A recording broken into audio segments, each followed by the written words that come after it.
Welcome to my channel जय पवित्र आत्मा। Praise the Lord. आज हम एक बहुत ही गहरे और दिलचस्प विषय पर चर्चा करने वाले हैं। केनेथ ई हैगन की शिक्षाओं पर आधारित tongues beyond the upper room के मुख्य संदेशों को आज हम विस्तार से समझेंगे। हम जानेंगे कि पवित्र आत्मा की सामर्थ्य और अन्य भाषाओं में प्रार्थना करने का वरदान आखिर है क्या, और सच मानिए ये किसी भी विश्वासी की आत्मिक यात्रा को पूरी तरह से नया रूप दे सकता है। अब क्या कभी आपको ऐसा महसूस हुआ है कि आपकी प्रार्थनाओं में वो शक्ति नहीं है जिसका जिक्र हम बाइबल में पढ़ते हैं? सच कहूं तो ये एक ऐसा संघर्ष है जिससे हम में से ज्यादातर विश्वासी गुजरते हैं। हम प्रार्थना करते हैं, पूरा विश्वास भी रखते हैं, लेकिन फिर भी न एक खालीपन या अलगाव सा महसूस होता है।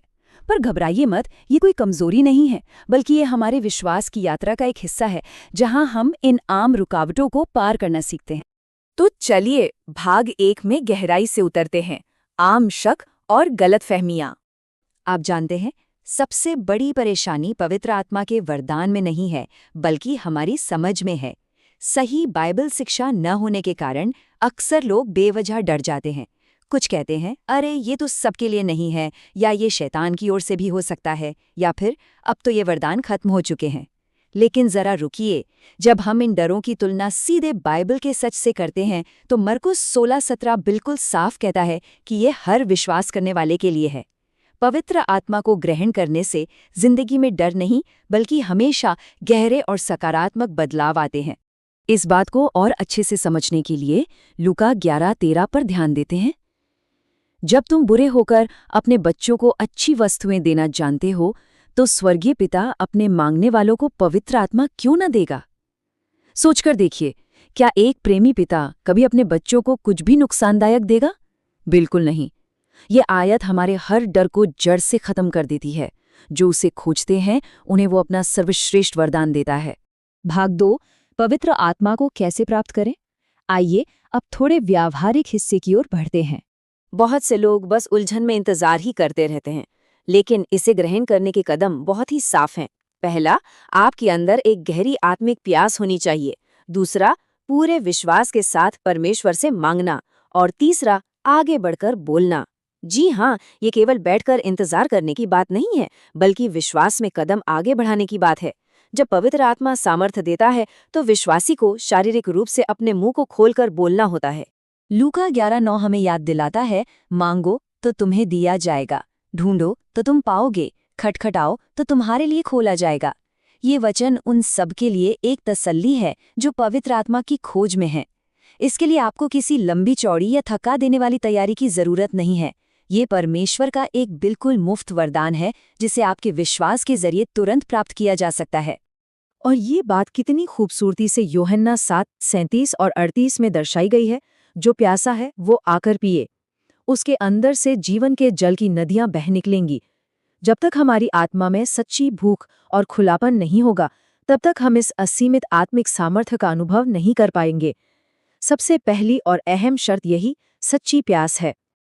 अब प्रेरितों के काम 2:4 की इस महत्वपूर्ण सच्चाई पर गौर कीजिए। वे सब पवित्र आत्मा से भर गए और अन्य भाषाएं बोलने लगे, जैसा आत्मा ने उन्हें बोलने की सामर्थ्य दी। यहाँ ध्यान देने वाली बात यह है कि सामर्थ्य और प्रेरणा तो पवित्र आत्मा देता है, लेकिन बोलने का काम वो विश्वासी को खुद करना पड़ता है। विश्वास में आगे बढ़कर अपने होठों का इस्तेमाल करना बहुत जरूरी है। अब आते हैं भाग 3 पर। यह सिर्फ एक शुरुआत है। अक्सर लोग मान लेते हैं कि एक बार अन्य भाषा में बोल लिया तो बस सब कुछ पा लिया। लेकिन 1 कुरिन्थियों 14:18 में प्रेरित पौलुस कहते हैं, मैं परमेश्वर का धन्यवाद करता हूँ कि मैं तुम सबसे ज्यादा भाषाएं बोलता हूँ।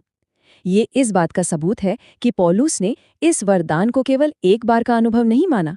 ये तो रोजमर्रा की जिंदगी में लगातार इस्तेमाल करने वाली चीज है। इस लगातार अभ्यास को बाइबल में उन्नति या एडिफिकेशन कहा गया है। मतलब ये सिर्फ कोई भावनात्मक या कुछ पल का एहसास नहीं है। ये तो एक इंसान की अंदरूनी आत्मिक ताकत को बढ़ाने और उसके विश्वास को मजबूत करने का एक बहुत ही ठोस तरीका है। आप जितना अभ्यास करेंगे, आत्मा का निर्माण उतना ही मजबूत होगा और मन में स्पष्टता आएगी। चलिए आगे बढ़ते हैं भाग 4 की तरफ, प्रार्थना में एक नई गहराई। जब हम समझ के साथ प्रार्थना करने और आत्मा में प्रार्थना करने के बीच के फर्क को देखते हैं, तो पाते हैं कि हमारी समझ अक्सर सीमित होती है। हमें सच में नहीं पता होता कि किस स्थिति में असल में क्या मांगना है। लेकिन दूसरी तरफ आत्मा में प्रार्थना करना पूरी तरह असीमित है। यह हमारी इंसानियत की कमजोर सीमाओं को पार कर जाता है और परमेश्वर की सिद्ध इच्छा द्वारा निर्देशित होता है ना कमाल की बात। 1 कुरिन्थियों 14:2 इसे और भी साफ कर देता है, जो अन्य भाषा में बोलता है वो मनुष्यों से नहीं बल्कि परमेश्वर से बातें करता है। वे आत्मा में भेद की बातें बोलते हैं। मतलब ये आत्मिक अभ्यास आपके और परमेश्वर के बीच एक सीधा, एकदम निजी और बिना किसी रुकावट वाला संपर्क तैयार कर देता है। और रोमियो 8:26 हम सब के लिए कितनी बड़ी सांत्वना है। कई बार हमारी जिंदगी में ऐसे पल आते हैं जब प्रार्थना के लिए शब्द ही कम पड़ जाते हैं। हमें समझ नहीं आता कि क्या कहें या किस दिशा में जाएं। ऐसे में पवित्र आत्मा खुद हमारी कमजोरी में हमारी मदद करता है और हमारे लिए बिल्कुल सही और सटीक मध्यस्थता करता है। भाग 5 आत्मिक जीवन में सही संतुलन। अब हर आत्मिक अभ्यास की तरह इसमें भी संतुलन होना बहुत जरूरी है। हमें ध्यान रखना चाहिए कि इस वरदान को कभी भी केवल सार्वजनिक दिखावे के लिए इस्तेमाल न करें, लेकिन साथ ही अज्ञानता के कारण इसे पूरी तरह नकारे भी नहीं। एक सच्चा आत्मिक जीवन विनम्रता और बाइबल की शिक्षाओं के बीच सही संतुलन बनाए रखने की मांग करता है। तो सबसे अहम बात यह है कि ज्यादातर गलतफहमियों की जड़ अज्ञानता ही होती है। 1 कुरिन्थियों 12:1 बहुत साफ कहता है, हे भाइयों, मैं नहीं चाहता कि तुम आत्मिक वरदानों के विषय में अज्ञात रहो। जब हमारे पास शास्त्रों पर आधारित सही समझ होती है, तो यही समझ हमारे आत्मिक सफर को सुरक्षित रखती है और हमें भटकने से बचाती है। इफिसियों 6:18 हमें एक खुला निमंत्रण देता है, हर समय और हर प्रकार से आत्मा में प्रार्थना और विनती करते रहो। इससे यह स्पष्ट हो जाता है कि आत्मिक प्रार्थना को सिर्फ किसी विशेष मौके तक सीमित नहीं रखना है, बल्कि इसे रोजमर्रा की जिंदगी की एक बुनियादी और लगातार आदत बनाना है। अब अंत में एक बहुत ही गहरा सवाल उठता है, क्या हम आज अपने सभी शकों, डरों और पुरानी गलतफहमियों को पीछे छोड़कर इस असीमित और आत्मा से चलने वाले प्रार्थना जीवन को अपनाने के लिए तैयार हैं? अज्ञानता के डर से बाहर निकलना और परमेश्वर के साथ इस सक्रिय रिश्ते में कदम रखना ही असली आज़ादी है। तो इस वरदान को पूरे मन से ग्रहण करें, हर दिन इसका अभ्यास करें और आत्मिक सामर्थ्य में चलें। प्रार्थना सिर्फ कोई औपचारिकता नहीं है, ये परमेश्वर के साथ एक गहरा, जीता जागता रिश्ता है। इस सच्चाई को आज ही अपनाएं। Praise the Lord.